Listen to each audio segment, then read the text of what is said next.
In today's video, I am going to teach you how to put a personalized name on Constant Contact. Personalizing your emails is one of the simplest ways to make messages feel more human and relevant. Instead of sending a generic greeting, you can automatically pull in each contact's name so every person sees a greeting that looks written just for them. Constant Contact makes this easy with something called a greeting tag, and you can insert it right inside your email content. Start by opening your email in the email editor.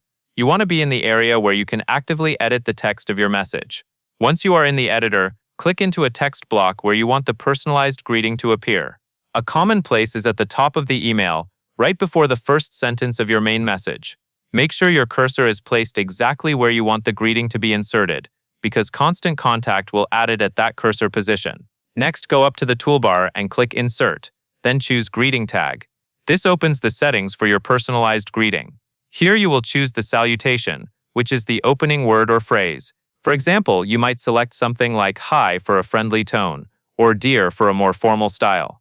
Choose the option that matches the voice of your email and your audience. After that, select the name format you want to use.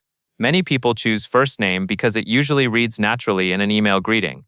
If your list is organized differently, you can choose last name or another available format. The goal is to create a greeting that looks clean and professional when it appears in the final email.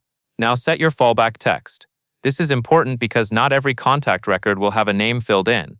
The fallback text is what Constant Contact will display when the name field is missing. Keep it simple and friendly, like "there" or "friend," so the greeting still makes sense. This helps you avoid awkward blanks in your email, and it keeps the message readable for every subscriber. When everything looks right, click Insert. You will see the greeting tag appear in your text block. From here, you can continue typing your message as usual, and the email will automatically personalize the greeting for each recipient when it sends. And that is all there is to it.